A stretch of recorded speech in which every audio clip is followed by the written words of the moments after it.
वर्तमान समय में गुरु पूर्णिमा उत्सव का पावन महोत्सव चल रहा है, जिसमें हमारी रोज चक्की बनी हुई है। सुबह दरबार, दोपहर में 4 से 5 घंटा दीक्षा, फिर शाम को कथा, रात तक कथा, फिर कुछ मरीजों को मिलना और फिर लुढ़क जाना। लगातार 3 दिन से यही क्रम भगवान की कृपा से चल रहा है। आज तृतीय दिन है। आज कथा भी शाम को होगी। 2 घंटा दरबार लगाकर हम दीक्षा देने जाएंगे, जहाँ लगभग 1000 परिवार दीक्षा लेने के लिए सुबह से प्रातः काल से ही नियम कर रहे हैं, व्रत कर रहे हैं, पूजन कर रहे हैं और आज उनको शरणागति मिलेगी। पावन पुण्य भूमि बागेश्वर धाम में आज शनिवार का बड़ा दिव्य नजारा है। चारों तरफ बालाजी के भक्त ही भक्त दिखाई पड़ रहे हैं।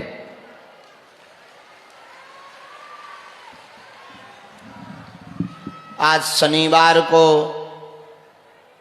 प्रेत दरबार भी लगाया जाता है,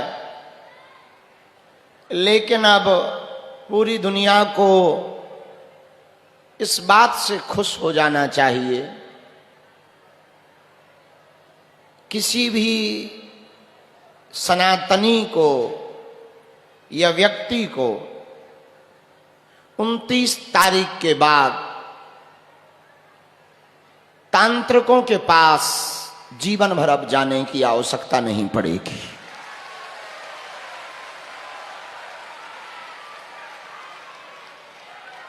क्योंकि गुरु आज्ञा अनुसार जो हम 1 माह की साधना के लिए बद्रीनाथ गए थे, उस साधना के क्रम में हमें जो भी प्रसाद आशीर्वाद हमें मिला, गुरु की कृपा जो हम पर हुई, हमारे गुरु ने जो हमें आज्ञा दी, जो हमारे पास इस जन्म की गुरु के द्वारा दी हुई विद्याएं हैं, साधनाएं हैं, जिन साधनाओं के बल पर हम आपके लिए प्रार्थना कर पाते हैं। हम जानते मानते तो कुछ है नहीं है, साधारण जीव हैं, पर गुरु ने हम पर अहेतु की कृपा की है। उसने कुछ जो चूरन चटनी दी है, उन्हीं गुरु की कृपा प्रसाद प्रभाव से 8 वीरों की एक 5 फीट की ऊंची पत्थर की ऐसी तांत्रिक प्रतिमा का निर्माण गुरु ने अपने मार्गदर्शन में करवाया है कि अब किसी भी काला जादू से ग्रसित, ऊपरी बाधा से ग्रसित, तंत्र मंत्र से ग्रसित, प्रेत बाधा से ग्रसित व्यक्ति को हम ना भी पृथ्वी पर रहेंगे तो उस प्रतिमा में 5, 7, 11 शनिवार सिंदूर चरण में लगाकर यदि वो पकड़ के बैठ जाएगा तो उसमें जो 8 वीर बैठे हुए हैं वो दिखाई पड़ रहे हैं बंदर की आकृति में।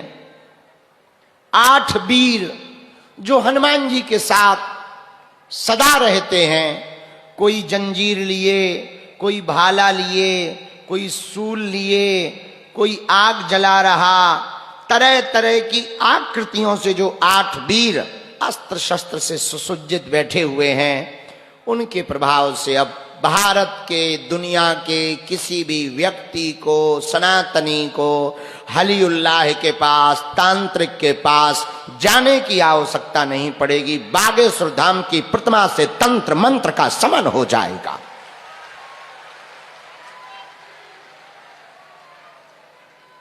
आज शनिवार है और आज से मात्र 4 ही दिन बचे हैं जब उस प्रतिमा का दर्शन प्रातःकाल 7:15 पर पूरी दुनिया को करवाया जाएगा।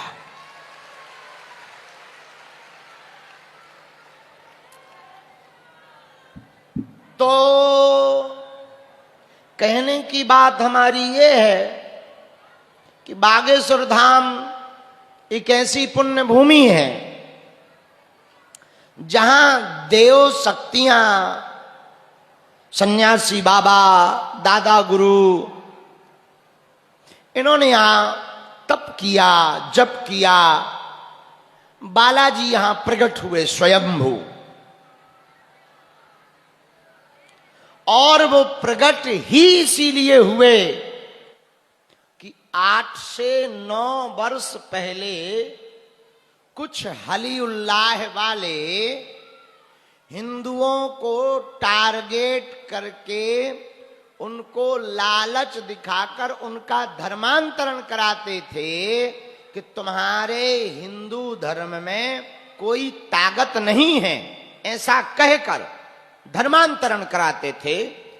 उनके मुंह पर तमाचा मारने के लिए और उनका भी भला करने के लिए बागेश्वर बालाजी प्रकट हुए हैं। तो प्रकट तो 300 साल पहले हुए, पर आपको अभी अभी पता लगा 8-10 साल पहले। कुछ लोग 20 साल से जुड़े होंगे, ज्यादा से ज्यादा 30 साल से। कुछ लोग हमारे दादा गुरु जी के समय से जुड़े, दादाजी भी हमारे दरबार ही लगाते थे। कुछ लोग उस समय से जुड़े हैं, पर असलियत में ये 8-10 साल में ज्यादा प्रभाव पड़ा समाज पर, भारत में, विदेशों में। और फिर कन्या विवाह शुरू हुआ, अन्नपूर्णा शुरू हुई, कैंसर हॉस्पिटल बनना शुरू हुआ। तो देश के प्रधानमंत्री और राष्ट्रपति जी भी बागेश्वर धाम दर्शन करने बालाजी के पहुंच गए।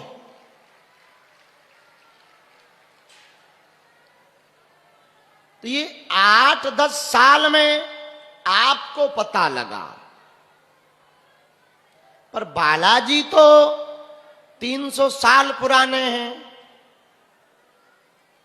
इसका मतलब ये है कि वो प्रकट ही इसलिए हुए थे कि जब कलयुग में, कली काल में पाखंड अपने चरम पर होगा, धर्म धंधा होगा, लोग व्यभिचार की उत्तम श्रेणी पर पहुंच जाएंगे, उस वक्त हिंदुओं को कोई ऐसा एक दरबार होना चाहिए जहां अर्जी भी निःशुल्क हो, रुकना भी निःशुल्क हो, भंडारा भी निःशुल्क हो, फिर भी जो चढ़ोतरी आए दान पेटियों में, उससे बेटियों का घर बसाया जाए। इसी भाव से हमारा मानना है कि बालाजी प्रकट हुए हैं। तो यहां जो भी भक्त शनिवार या मंगलवार की पेशी करता, लहसुन प्याज मांस मंदरा बंद कर देता, 1 या 2 महीने में नियमित पेशी सुबह 6 बजे महाआरती में सम्मिलित होकर परिक्रमा लगाता, नारियल की अर्जी बांधता, उसकी पर्ची निकले या ना निकले, हम मिले या ना मिले, कोशिश भर मिल लेते हैं, पर भीड़ ज्यादा होती है तो नहीं मिल पाते हैं। पर हम भले ही ना देख पाए, हमारे सन्यासी बाबा जरूर देख लेते हैं।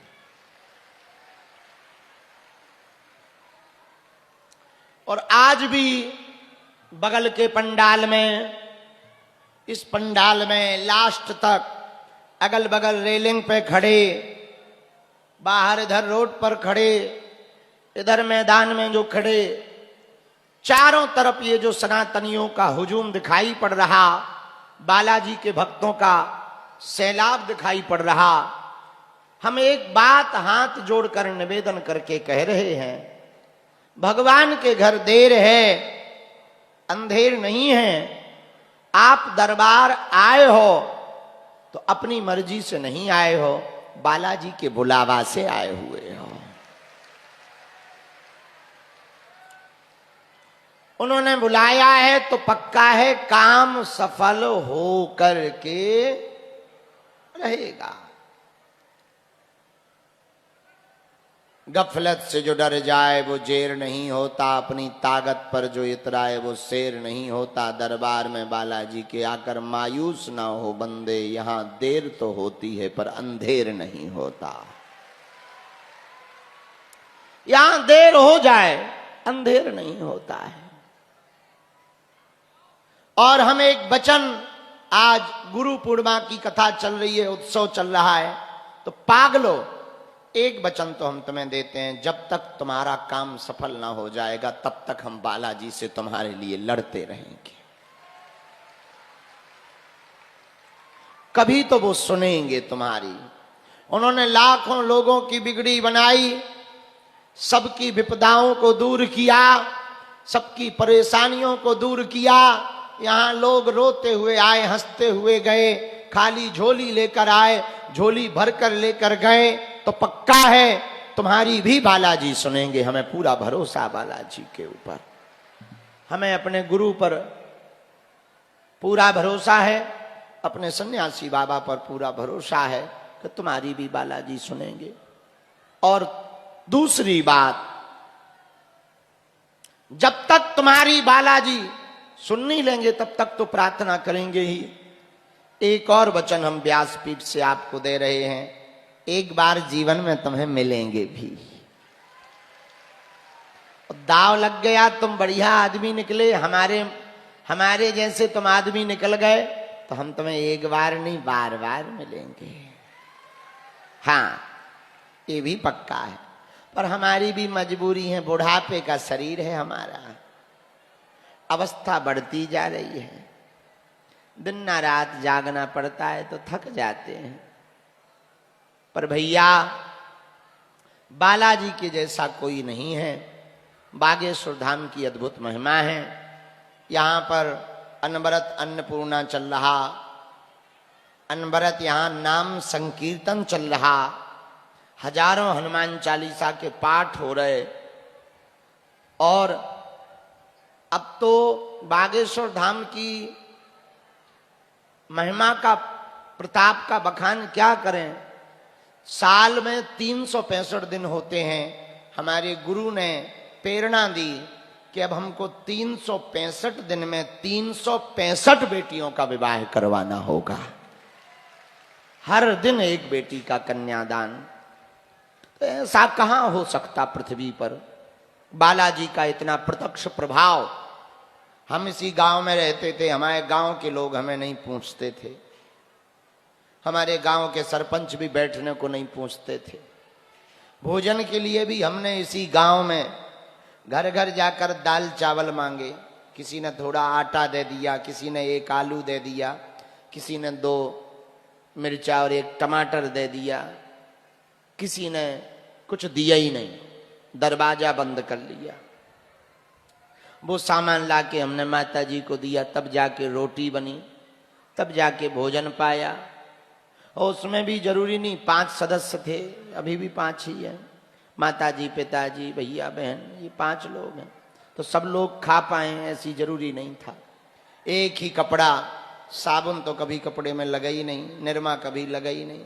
कभी एक आध बार निरमा मिल गया तो बड़ी पुण्य की बात कि चलो आज निरमा मिल गया, अच्छे से साफ हो जाएंगे, वरना रात को ऐसे ही धो दिए कपड़े, सूखने डाल दिए, सुबह उठे वही कपड़े पहनकर उसी में स्कूल, उसी में पढ़ाई करने जाते थे, उसी में यहाँ दादाजी की सेवा करने आते थे, उसी में गांव में जाकर के कुछ मांगने जाते थे, इसी गांव में। और हमें वो दिन भी अच्छे से याद हैं। आज जरूर देश विदेश दुनिया के लोग जानते, कई देशों के प्रधानमंत्री जानते, बड़े बड़े लोग आते हैं, बड़े बड़े अमीर धाम पर आते, बड़े बड़े प्रभाव वाले आते हैं। पर भैया गरीबों का तो सिर्फ भगवान होता है और कोई नहीं होता है। जिसकी हालत खराब होती है उसको कोई नहीं पूछता है। समय भी बड़ा धक्का देता है, लोग भी बड़े धक्के देते हैं, ताने देते हैं। समय जब उल्टा होता है कोई पूछता नहीं है। अमीरों के सब होते हैं, गरीबों का। तब हमारे मन में आज भी वो बात बसी हुई है, बैठी हुई है। इसलिए हमारे मन में हमेशा कोशिश रही, जिनका कोई नहीं है हम उनका सहारा बन सकें, बालाजी ऐसी कृपा बना सके। तो हमने तो वो दिन भी देखे और आज भी देख ही रहे हैं, और कल का पता नहीं क्या देखा जाएगा। पर इतना पता है भैया, भगवान के घर देर है अंधेर नहीं है। बालाजी बहुत दयालु हैं, उन्होंने हमारी बिगड़ी बनाई। तुम हमारे चरण न पकड़ो, ये स्थान बड़ा चमत्कारी है बालाजी का, तुम उनके चरण भर पकड़ लो, तुम्हारी भी एक दिन बालाजी बिगड़ी बनाएंगे, उसमें संदेह नहीं है, इसमें कोई संदेह नहीं। बागेश्वर धाम की, बालाजी महाराज की, सन्यासी बाबा की। तो कौन कौन जीवन भर के लिए दरबारों में भटकना नहीं चाहता? कौन कौन बालाजी की कृपा पाना चाहता? हाथ उठाओ। जीवन भर के लिए कौन कौन सन्यासी बाबा का अनुभव करना चाहता? दिव्य शक्ति का जो शरीर में है नहीं, वो तुम्हें अनुभव करा दे सपने में आके, बंदर बन के, कभी कभी तुम्हारी गलती पे का चांटा छोड़ दे। कौन कौन सन्यासी बाबा का अनुभव करना चाहते? पक्का या कच्चा? अरे जोर से बोलो। पक्का? पक्का? अरे बोलो ना। तो एक दो दिन के लिए या जीवन भर के लिए? बदल तो नहीं जाओगे, बिगड़ तो ना जाओगे, मुड़ तो ना जाओगे? सोच लो। सोच लिया? जाओ, हम भी वचन दे रहे, आज से तुम्हारी समस्या तुम्हारी नहीं है, हमारे गुरु जी की है। और जब तक हम जिएंगे, जब तक तुम्हारा भला ना हो जाएगा, तब तक हम बालाजी से लड़ते रहेंगे, अर्जी लगाते रहेंगे। सन्यासी बाबा की, दादा गुरु जी की। आज का दरबार हम शुरू कर रहे। एक आज्ञा हम देना चाह रहे। 365 बेटियों में अनेक ऐसी बेटियां हैं जिनके माँ बाप नहीं हैं, और यहां पर बहुत से ऐसे लोग भी बैठे होंगे जिनके बेटी नहीं है। तो हम कन्यादान तो लेंगे ही। एक बेटी पे ज्यादा से ज्यादा 1.5-2 लाख का खर्चा है। बात खर्चे की नहीं है, बात रिश्ते की है। भाड़ में गया खर्चा, हम कर देंगे। तुम एक बेटी का कन्यादान ले लेना। जिनके माँ बाप ना हो उनका सहारा बन जाना। तुम्हें बेटी दामाद मिल जाएंगे, उस बेटी दामाद को माँ बाप मिल जाएंगे, दोनों का काम हो जाएगा। 6 मार्च को है, हमारी आज्ञा है। भले ही 2 दिन के लिए आना। इस बार जो व्यवस्था रह गई, अगली बार जैसा ये पंडाल इस तरफ लगा, ऐसा ही पंडाल इस तरफ लगवा देंगे। गर्मी से बचने के लिए अगली बार तक हम पैसा जुटा लेंगे। अभी हम पे हो नहीं पाए। हमने बड़े बड़े पंखा तो लगवाए थे, हेलीकॉप्टर के पंखा। ये देखो, हेलीकॉप्टर की पंखियां खुलवा ली थी हमने, तो बड़े बड़े लगवाए तो थे, पर वो एक खराब हो गया। क्या बताएं, 2 हो गए खराब। अब आगे को लगो जो है, और सुधरवाने में भी उनमें बहुत लगता है। लगाना तो सरल है, सुधारने में। लेकिन हम अगली बार तक रुपया जोड़कर इसमें पूरे में कूलर जैसा लगवा देंगे, ताकि आप लोगों को गर्मी ना लगे और आप लोग अच्छे से बैठ सको। तो हम धीरे धीरे कर देंगे सुधार। यहीं पर तुम्हें नहाने की छोटी सी जगह बना देंगे, पानी पीने की जगह बना देंगे, ताकि तुम्हें दिक्कत ना हो, कहीं भागना ना पड़े। ऐसी धीरे धीरे अब करते जा रहे हैं, धीरे धीरे कोशिश कर रहे हैं। तो हम इतनी जब व्यवस्था, तो कन्या विवाह में हमारा निमंत्रण है, आपको आना ही है 6 मार्च को, चाहे जो हो जाए। भले ही 1-2 दिन के लिए आना, उसी समय सन्यासी बाबा की साधना भी है, तो आप आना। और अर्जी की चिंता तुम हम पे छोड़ दो। आज जितनी पर्ची निकलेंगी सो ठीक है, जितने भूत भगेंगे सो ठीक है, बाकी हम सब निपटा लेंगे, तुम टेंशन ना लो, एक नहीं बचेगा, सब निपटा देंगे। जब तक भारत हिंदू राष्ट्र ना हो जाएगा तब तक हम पीछे पड़े रहेंगे। हाँ, और जिस दिन भारत हिंदू राष्ट्र हो गया उसी दिन हम अपना झोला उठाएंगे, बद्रीनाथ तरफ चले जाएंगे। पहाड़ में गया सियावर रामचंद्र की जय, बागेश्वर धाम की जय, सन्यासी बाबा की जय, हो गया कल्याण। अब क्या करना, फिर जब हिंदू राष्ट्र ही हो गया फिर अब जिंदा रह के करना ही क्या है। बढ़िया बद्रीनाथ में भजन तप करेंगे, जब करेंगे। और खैर तुम्हें कौन सी दिक्कत है, तुम्हें तो दूसरा गुरु मिल जाएगा, यूट्यूब खोलो 50 गुरु, और तुम्हें गुरुओं की क्या कमी है। नहीं, तब तो दूसरा गुरु खोज लो। पर इतना पक्का है, हम जब तक जिएंगे हलीउल्लाह वालों की ठटरी तो खुलकर बारते रहेंगे। हाँ। अच्छा, हमें भूतों का सब कुछ समझ में आता, एक बात हमें भूतों की समझ नहीं आती, ये गरीबों को ही क्यों लगते हैं। और जितने भूत धाम पे दरबार में लोगों को लगे हैं, यही सब भूत मिलकर यदि पाकिस्तान चले जाएं तो पाकिस्तान वाले हमारे पास आके कहे ना, पिताजी अब हमको भी अपने देश में मिला लो। लेकिन क्या बताएं, भूत यहीं रहते हैं, पाकिस्तान नहीं जाते हैं। गजब गजब के वैरायटी के भूत हैं, कोई तो कोई बाले, तो कहीं जेसीबी चल रही, कहीं कुछ भूत भी बड़े गजब के हैं। पर कोई नहीं, भगवान की इच्छा है, दोनों हाथ जोड़ लो, दरबार शुरू कर रहे हैं। सीताराम। 29 तारीख 30 तारीख तक हम यहीं हैं और ऐसे ही रोज दरबार लगाते रहेंगे।